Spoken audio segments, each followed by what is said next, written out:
최고의 복된 자리 하나님께 예배하는 예배 자리에 오신 여러분을 축복하며 환영합니다.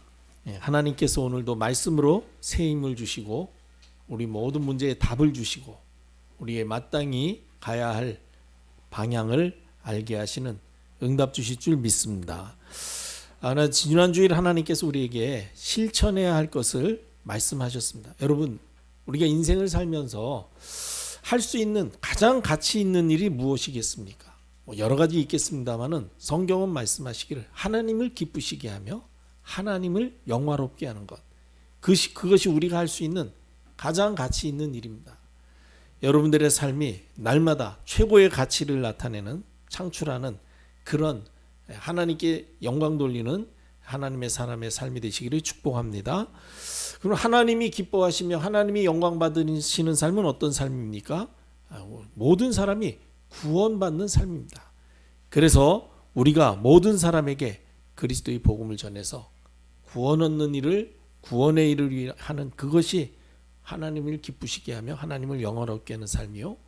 그래서 우리 가는 곳마다 구원의 복음의 빛이 발하여져서 흑암, 저주, 재앙의 세력이 떠나가고 하나님의 다스림과 통치가 이루어지는 하나님의 나라가 이루어지는 것, 개인에게, 가정에, 교회에, 시대에, 전 세계, 특별히 우리 후대에게 하나님의 나라가 임하는 것, 그것이 바로 하나님이 기뻐하시며 하나님이 영광 받으시는 삶입니다. 이 하나님이 기뻐하시며 영광 받으시는 삶, 구원의 복음을 증거하는 삶을 우리로 살 수 있도록 하나님께서 오늘은 모든 사람에게 필요한 것이 바로 이 구원을 주는 복음임을 알게 하시고자 모두에게 필요한 복음과 전도자의 삶으로 말씀 주시는 줄 믿습니다. 모든 사람에게 필요한 복음은 어떤 것입니까? 복음은 모든 사람에게 주시는 가장 큰 기쁨의 좋은 소식입니다. 한마디로 말해서 복음은 무엇이냐면요, 창조주 하나님께서 피조물인 우리와 함께 하시고자 사람의 몸으로 우리를 찾아오신 사건입니다. 그래서 이거는요, 하나님이 우리 인류 사회에 개입하신, 인간 세상에 개입하신 사건이에요. 이거보다 큰 사건은 없습니다. 이거는 참 놀라운 소식이죠. 갑자기 대통령께서 우리 교회를 찾아오시겠다. 여러분, 이거는 우리 교회의 사건 중에 큰 사건 아니겠습니까? 우리나라 대통령께서 우리를 찾아오셔도 큰 사건인데 하나님이 나를 찾아오신다. 이건 있을 수 없는 일이거든요. 제가 오래전에 처음 이제 그 군대 입대해가지고 자대 배치 받았습니다. 그때가 대략 한 봄쯤 됐어요. 한 4월 중순 정도 돼가지고 이제 군 부대 내에 환경 개선한다고, 쉽게 얘기해서 이제 대청소하는 겁니다. 그래가지고 담당 부역들이 가면은 늘 우리 이렇게 결산 시간에 보면 담당 부역 청소 그거 늘 확인하시거든요, 중대장님께서. 그래가지고 그때 이제 아마 주말이었던 것 같아요, 토요일이었던 것 같은데 그날도 중대장님께서 나오셔가지고 담당 부역을 이제 우리를 데려가서 어떻게 청소해야 되는지 이제 처음 이제 제가 갔으니까 알려주시더라고요. 그렇게 알려주시는데 저쪽에 보니까 뭐 사람들이 좀 막 이렇게 모여 있고 그래요. 뭔가 보니까 중대장님이 딱 보시더니요, 그야말로 빛의 속도로 그쪽으로 달려가셔가지고 제가 보기에 한 100m 이상 됐는데 거기서 그냥 충성하고 큰 소리로 격려하시더라고요. 나중에 알고 보니까 갑자기 오실 예정이 없던 연대장님께서 오신 겁니다. 주말이니까 이제 쉬셔야 되는데 뭔 일인지 하여간 오셨어요. 그게 아마 중대장님 생각에는 이때가 바로 나도 오늘 안 나올 날인데 나와가지고 내가 이렇게 열심히 일하고 있다는 거를 보여줄 기회다 생각했는지 그냥 쏜사같이 쫓아가셔서 했는데, 저는 그때 좀 군 생활을 처음 하는 때라 그래서 뭘 몰라서 그랬는지 막 저는 처음에 우리 중대장님이 그냥 하늘같이 보이고 그야말로 막 그랬는데 그 모습을 보니까 좀 이상하더라고요. 마음에 꼭 저렇게 살아야 되나 이런 생각이 들기는 했는데, 어쨌든 예정이 없던 그런 그 높으신 분이 찾아오신 것도요, 이분에게는 막 굉장한 그 기쁜 기회였던 거예요. 그래가지고 가가지고 이렇게 인사하고 그러면 칭찬도 들었겠죠. 자네 뭐 주말인데 나왔나? 칭찬도 하고 그랬겠죠. 그게 얼마나 기쁜 일이겠어요. 그런 것도 기쁜데 창조주 하나님이 그것도 나를 구원하시려고 죄와 사망의 법에서 나를 해방하시려고 나를 찾아오시는 이유가 내가 죄 때문에 하나님과 함께 할 수가 없어요. 여러분 우리가 아무리 우리 아이를 사랑한다 하더라도 얘가 막 비 오는 날 밖에 나가서 막 진흙탕물에서 놀고 들어올 수 있잖아요. 그러면은 그 건강한 모습을 보고 안아주고 싶지만 그렇게 안 하죠. 빨리 목욕탕부터 들어가라 해가지고 옷 벗겨내고 씻은 다음에 그 다음에 안아주잖아요. 그 애를 안아주기 싫어서가 아니라 지금 더럽혀져 있단 말이에요. 그러니까 그것부터 해결해 준 다음에 안아주잖아요. 마찬가지로 하나님이 우리가 죄로 말미암아서 하나님은 죄와 함께 하실 수 없기 때문에 죄 문제부터 해결을 해야 하나님이 우리를 안아주시고 우리와 함께 하실 수 있기 때문에 근데 우리 힘으로 죄를 해결할 수가 없어요.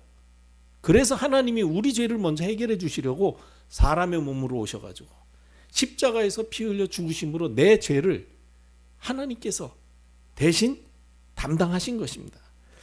그래서 마태복음 20장 28절에 인자가 온 것은 섬김을 받으려 함이 아니라 도리어 섬기려 하고 자기 목숨을 많은 사람의 대속물로 주려 함이라. 우리를 구원하시려고 하나님이 자기 목숨을 대속물로 주셔서 우리를 해방시키신 것입니다. 죄와 사망의 법에서 저주와 재앙의 근원인 죄에서 해방시키셨어요. 그리고 사망 권세 가진 사단의 일을 멸하시기 위해서 우리를 찾아오신 것입니다. 그래서 이 복음은 모든 사람에게 주시는 가장 큰 기쁨의 좋은 소식이다. 우리를 죄와 사망의 법에서 해방하시고 사단의 손에서 자유케 하시고 하나님이 다시금 우리와 함께 하시기 위해서 사람의 몸을 입으시고 우리를 찾아오신 사건, 그것이 바로 복음입니다. 뭐 별 감동이 없으신 거 보니까 그러거나 말거나 뭐 왔다니까 좋긴 하지만 여러분 이거 제대로 깨달으면은 여러분들이 진짜 하나님이 역사하시고 응답하실 수밖에 없어요.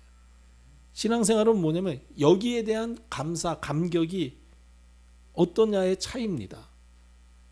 아이들은 우리가 왜 좋은 걸 줘도 잘 모르잖아요. 그렇죠? 지금 우리 윤서 걔한테 제가요 뭐 1억 원짜리 수표 줘도 걔는 몰라요. 그냥 주면은 이게 왜 주나 하고 버려버릴 수 있고요. 그리고 또 위험합니다. 그 1억 원짜리 수표 그거 괜히 걔 가지고 있는 거 누가 나쁜 사람이 보면은요 그거 뺏어가려고. 그렇죠? 예. 그렇게 돼요. 그러니까 어리면은 어릴수록 이 복음이 뭔지 잘 몰라요. 그냥 뭐 좋은 거다 그러니까 좋은 거보다 하는데 성숙한 사람은 알죠. 제가 갑자기 정현주 권사님한테 1억 원을 탁 준다 그러면 정 권사님이 막 너무 놀라지 않겠어요? 너무 좋아하지 않겠습니까? 돈 좋아하는데. 그러니까 우리가 이 복음이 어떤 것인가를 어떻게 아느냐가 내 신앙의 크기라는 것을 아셔야 돼요. 성숙함. 복음이 성숙한 사람은 복음이 어떤 건지, 복음의 가치를 너무 잘 알기 때문에 그러니까 복음 외에 다른 거 필요 없다라고 말할 수 있는 거죠. 여러분 복음은 하나님께서 모든 사람에게 주시는 가장 큰 기쁨의 좋은 소식이다. 왜? 죄와 사망의 법에서 우리를 해방하시고 사단의 손에서 우리를 자유케 하시고 하나님이 나와 함께 하시고 그 정도가 아니라 이제 하나님이 나와 함께 하시면은 나에게 하나님의 생명, 영원한 생명이 주어지고 참 기쁨과 평안이 우리에게 주어지기 때문에 이 복음은 모든 사람에게 반드시 필요한 것입니다. 그래서 요한복음 3장 16절에 하나님이 세상을 이처럼 사랑하사 독생자를 주셨으니 이는 그를 믿는 자마다 멸망하지 않고 영생을 얻게 하려 하심이라. 예수 그리스도를 믿는 자에게 하나님이 성령으로 함께 하셔서 하나님의 생명이 우리 안에 우리와 함께 하신다는 것입니다. 그래서 우리가 뭘 잘해서 천국 가는 게 아니에요. 하나님께 속해 있기 때문에 우리가 천국 가는 겁니다. 뭐 다른 사람들이 뭐 특별히 뭐 우리보다 아주 죄를 많이 짓고 못되게 살아서 지옥 가는 게 아닙니다. 사단에게 사로잡혀 있어서 사단이 가야 될 그곳에 사단에게 속해 있기 때문에 그래요. 소속이 그 줄을 거기에 쓴 거예요. 그렇기 때문에 마귀와 함께 꺼지지 않는 지옥 불못에 던져지는 것입니다. 이 마귀는 지옥은 마귀를 가두어 두려고 하나님이 두신 곳이거든요. 근데 내가 마귀에게 속해 있으니까 그냥 어쩔 수 없이 거기로 가는 거예요. 우리는 착하게 살면 천국 가고 죄를 많이 지으면 지옥 간다고 생각하는데 그게 아니라는 거예요. 하나님의 자녀는 하나님께 속해 있기 때문에 천국을 가는 것이고 하나님 나라가 천국이니까. 하나님의 자녀 아닌 사람은 마귀에게 속해 있기 때문에 마귀 가야 될 지옥에 갈 수밖에 없는 거예요. 그래서 예수 그리스도를 믿어야 구원받는다는 이야기입니다. 여러분들이 이해를 잘 하셔야 됩니다. 그리고 예수 그리스도를 만나면 어떠한 환경이나 조건 가운데 있더라 할지라도 그거와 관계없이 우리 안에 샘솟는 기쁨이 넘치게 되어 있습니다. 사도행전 8장 4절로 8절을 보면 빌립이 사마리아 성에 내려가 그리스도를 백성에게 전파하니 그들이 그리스도의 복음을 듣고 치유되어지고 놀라운 증거들이 나타났습니다. 이게 8절에 보니까 그 성에 큰 기쁨이 있더라. 예수가 그리스도이심을 발견하면은 그야말로 큰 기쁨이 넘쳐나게 돼 있죠. 그리고 예수 그리스도를 구주로 영접하면은 세상이 줄 수 없는 참 평안을 얻을 수 있습니다. 요한복음 14장 27절에 평안을 너희에게 주노니 곧 나의 평안을 너희에게 주노라 하면서 내가 너희에게 주는 것은 세상이 주는 것과 같지 아니하니라. 너희는 마음에 근심하지 말고 두려워하지도 말라. 세상이 줄 수 없는 참 평안을 줍니다. 그래서 모든 사람에게 이 복음이 절대로 필요한 것입니다. 이 복음만이 우리에게 생명을 주시고 기쁨을 주시고 평안을 주시기 때문입니다. 그래서 우리가 복음을 받으면은 이 복음으로 말미암아 죄와 사망의 법에서 해방되고 사단의 손에서 자유함을 얻을 뿐만 아니라 생명을 얻고 기쁨과 평안을 얻게 되니까 우리 인생이 삶이 변화되게 돼 있어요. 그래서 그리스도 예수 안에 있는 자는 새로운 피조물이 되는 것입니다. 요 고린도후서 5장 17절에 그런즉 누구든지 그리스도 안에 있으면 새로운 피조물이라. 이전 것은 지나갔으니 보라 새 것이 되었도다. 변화받게 돼 있습니다. 실제로 성경에 보니까 갈릴리 바다에서 고기 잡던 베드로가 복음이신 예수 그리스도를 만난 다음에 어떻게 변했습니까? 사람 낚는 어부가 되지 않았습니까? 또 예수 믿는 사람들을 잡아서 멸하려고 찾아다니던 핍박자 사울이 다메섹 도상에서 부활하신 그리스도를 만나 전도자로 바뀌었죠. 완전히 변화된 인생이 되었어요. 핍박자가 전도자가 된 것입니다. 우리나라에도 김익두라는 아주 유명한 아주 이 남봉, 쉽게 얘기하면 깡패 같은 사람이 있었어요.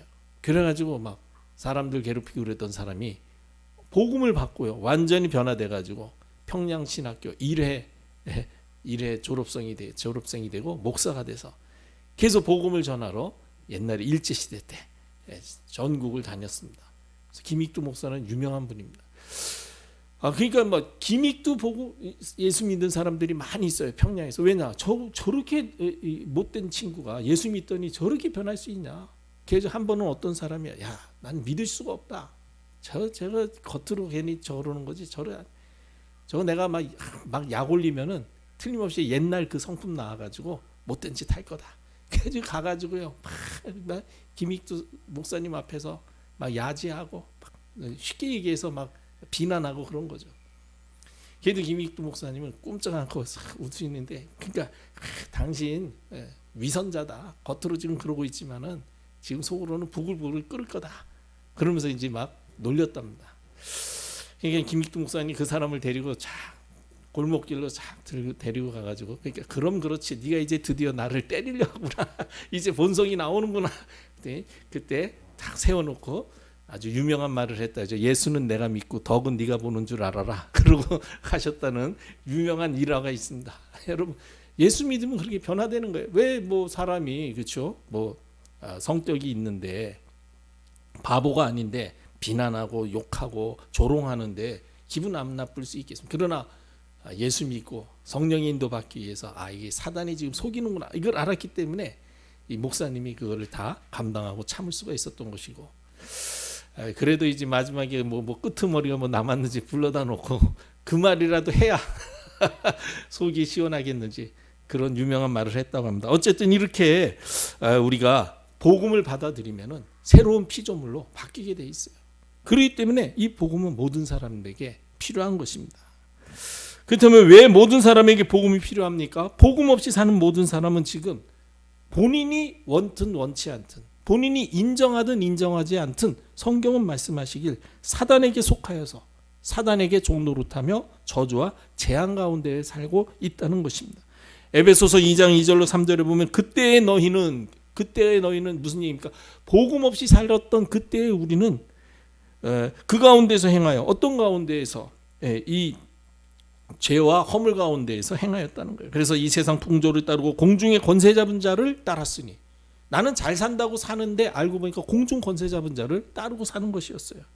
곧 지금 불순종의 아들들 가운데서 역사하는 영이라.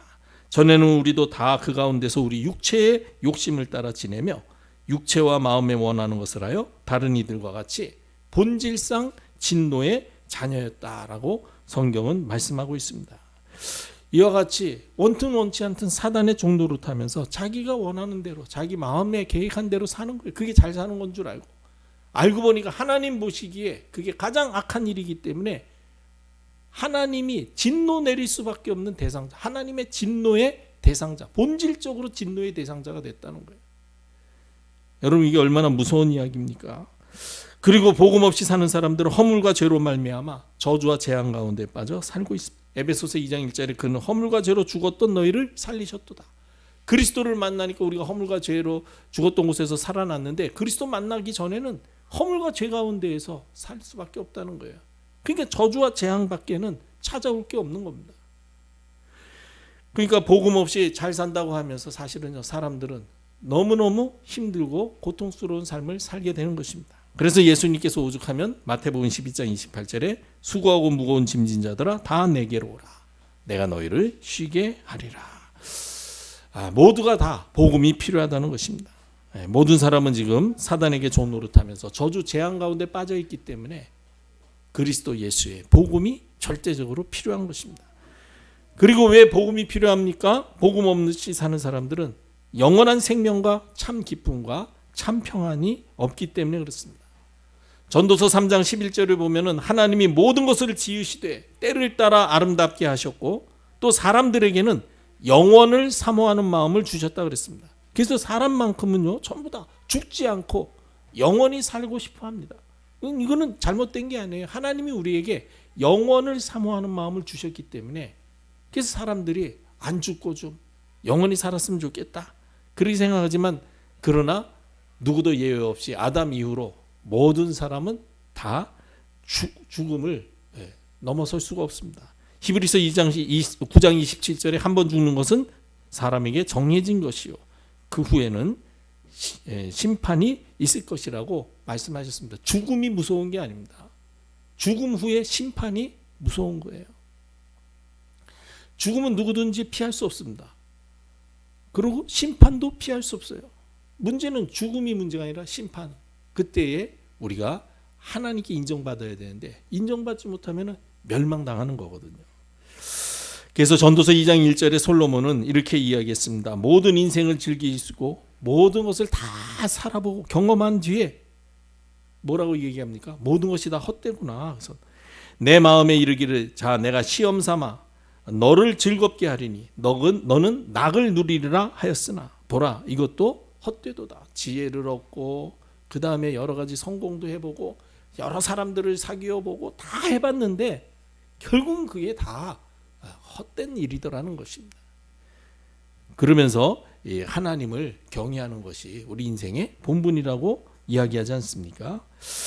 그래서 이 하나님 없이 사는 사람들은요 우리가 겉보기에는 아무 문제 없고 뭐 굉장히 뭐 화려하게 굉장히 풍족하게 아주 잘 사는 것처럼 보이지만은요 사실 우리가 잘 몰라서 그렇습니다. 그들의 마음에는 근심, 걱정, 두려움이 가득 차 있다는 것을 아셔야 됩니다. 좋은 차 타고 다니니까 와 굉장히 부러워하지만 그 안에 앉아 있는 그 사람은요 이거 요번에 이거 제대로 이거 일 안 되면은 큰일 난다 싶어가지고 늘 전전긍긍하고 있다는 것을 아셔야 돼요. 그래서 예수님께서 제자들에게 뭐라고 말씀하십니까? 무엇을 먹을까 무엇을 마실까 무엇을 입을까 하지 말라. 이는 다 이방인들이 구하는 것이라. 하나님 없이 사는 사람들이 먹는 거 마시는 거 입는 거 그거 늘 전전긍긍하면서 그거 찾는다는 거예요. 너희 하늘 아버지께서 이 모든 것이 너에게 있어야 할 줄을 아시느니라. 구원받은 하나님의 자녀들은 그런 거 걱정할 필요 없는데 왜 그런 거 불신자처럼 그거 걱정하면서 사냐 하면서 주신 말씀 아닙니까?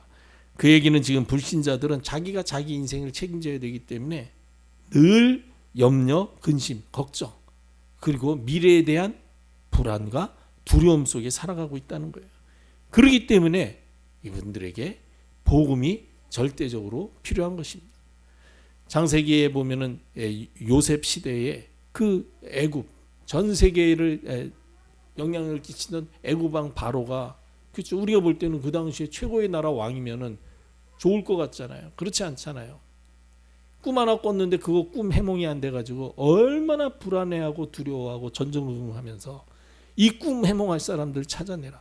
얼마나 급했으면은 저 히브리 민족 그야말로 천민 중에 천민이라고 생각하는 거기에 그것도 파렴치한 죄목으로 감옥에 들어가 있는 걔가 꿈 해몽 조금 한다 그러니까 당장 내 앞으로 데려오라고. 얼마나 급했으면 그걸 불러오겠습니까? 여러분 아무리 급하다고 그냥 아무나 데려오겠어요. 그런데 그만큼 마음이 불안하고 두려움이 컸다는 거예요. 근데 아무도 답을 주지 못하니까 그런 사람이라도 좀 답을 줄 수 있다면은 찾는 거예요. 우리는 요셉 그러니까 무조건 좋은 인상으로 하지만 그 당시에 사실은 그죠? 모함이지만은 보디발의 아내를 범하려 하는 거기에 누명을 뒤집어 쓰고 사실은 감옥에 가 있잖아요. 얼마나 그 아주 안 좋은 죄질로 가 있었습니까?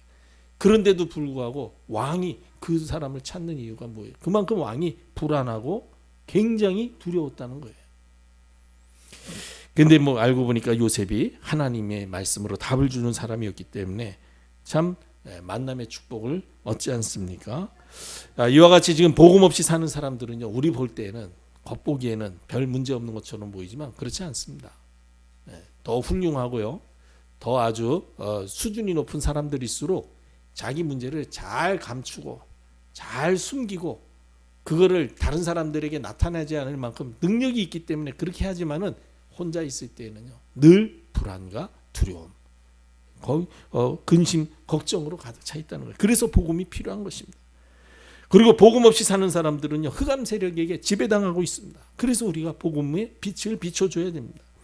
에베소서 6장 11절로 12절에 보면은 마귀의 관계를 능히 대적하기 위하여 하나님의 전신갑주를 입으라 그러면서 우리의 씨름은 혈과 육을 상대하는 것이 아니요 통치자들과 권세들과 어둠의 세상 주관자들과 하늘에 있는 악의 영들을 상대하는 것이라고 이야기했습니다. 이와 같이 지금 통치자들, 권세들 위에 이 흑암의 세력이 완전히 덮여져 있는 것입니다. 그래서 오늘날 흑암의 세력이 3단체를 통해서 전 세계의 경제를 지금 지배하고 있지 않습니까? 지금 세계 경제를 어떤 사람들이 장악했습니까? 프리메이슨 단체라든지 또는 뉴에이지 단체, 그리고 유대인 단체들이 장악해 가지 않습니까? 이들이 어떻게 세계 경제를 장악했습니까? 명상운동이나 기운동 같은 걸로 접신하게 해가지고 일반인들이 할 수 없는 그런 일들을 하고 있는 것입니다. 더 나아가 흑암 세력이 복음 모르는 문화인들을 통해서요 모든 문화 현장을 지금 장악해 나가고 있습니다. 정치인들과 경제인뿐 아니라 문화계에 있는 사람들도요 지금 거의 대부분 명상이라든지 또는 기운동이라든지 템플 스테이라든지 이런 것들을 통해서 사실은 알고 보면은 이 흑암의 도움을 받고 있는 거예요. 본인들은 그게 잘한다라고 하는 것이죠. 그래서 겉으로 볼 때는 굉장히 좋은 거를 주는 것처럼 예수님이 처음부터 말씀하셨잖아요. 요한복음 10장 10절에 도적이 오는 것은 도적질하고 죽이고 멸망시키려는 것뿐이다. 이 사단은 거짓의 아비라 그랬잖아요. 그러니까 좋은 거 주는 것처럼 이렇게 다가오는 겁니다. 명상하면은 굉장히 좋아진다. 그래서 정신도 맑아지고 육신의 질병도 치유받을 수 있고 그래가지고 막 요가 같은 거 그런 거 하면은 그거 하잖아요. 그 문제는요 거기 깊이 빠지면은요 완전히 완전히 황폐해야 된다니까요. 그래서 좋은 거 주는 것처럼 하면서 이 사단이 결국은 우리 영혼을 빼앗아가는 것입니다. 그렇기 때문에 그리스도의 복음을 그들에게 전달해야 되는 것입니다. 모든 사람에게 절대로 필요한 복음이 우리를 통해서 전달되어지면 어떻게 되어집니까? 사단에게 종노릇하던 사람들이 해방받게 되어 있습니다.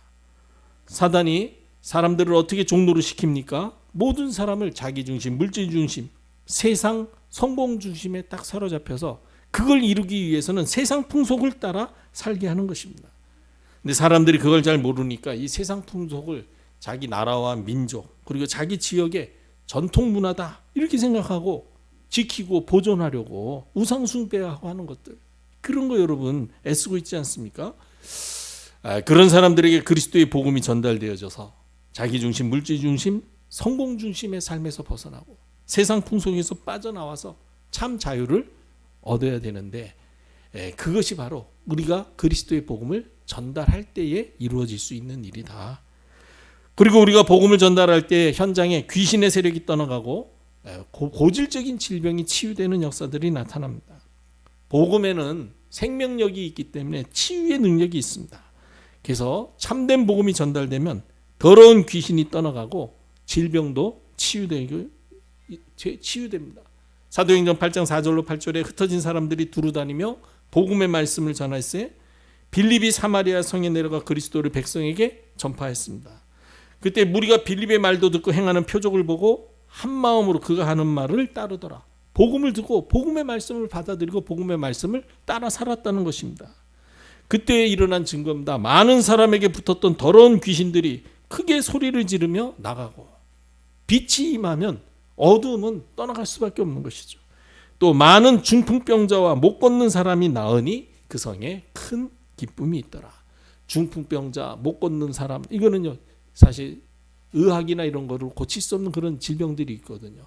그런 질병들이 복음을 받았는데 복음의 능력으로 나음을 입었다는 거예요. 실제로 그런 간증들을 우리가 얼마나 많이 들을 수 있습니까? 우리가 병 낫기 위해서 복음을 받자 그거는 아니기 때문에 제가 그거를 강조하지는 않지만 실제로 성경에 보면은 복음 듣고 그렇죠? 안진뱅이가 일어나고 시각 장애인이 그렇죠?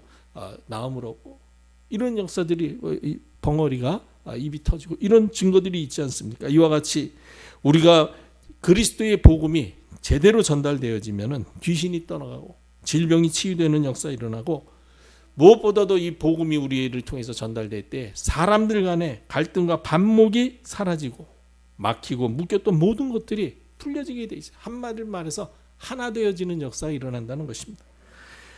사람들이 왜 갈등하며 힘들어하면서 살아가니까 전부 다 사실은요 자기 중심이기 때문에 모든 걸 봐도 자기 기준으로, 자기 수준으로, 자기 표준에 맞추려고 하기 때문입니다.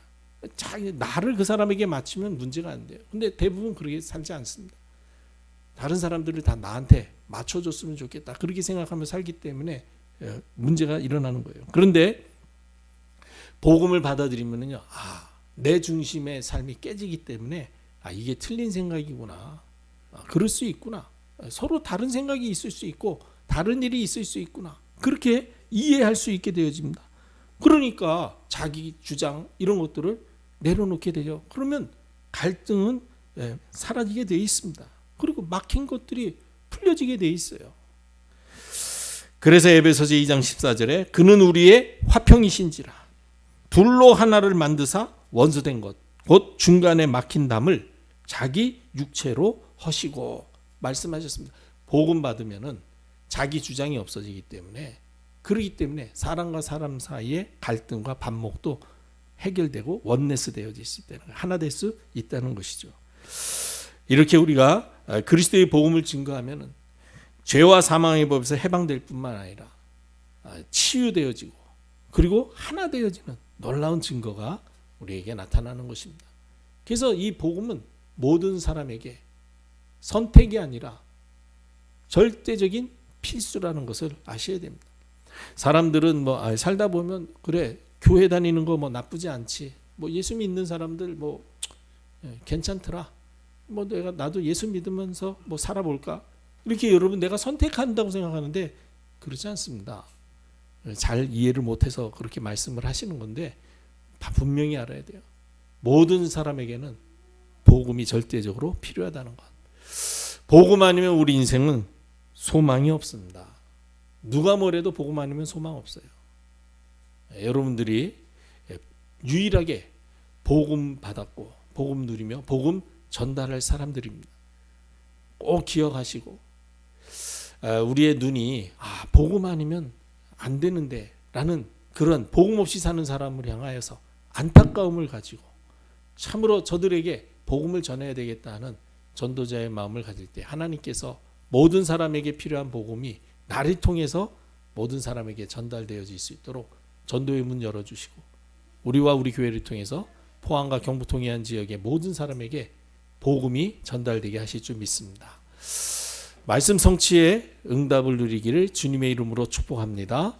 기도하겠습니다. 아버지 하나님, 모든 사람에게 복음이 필요하기에 우리를 찾아오신 줄 믿습니다.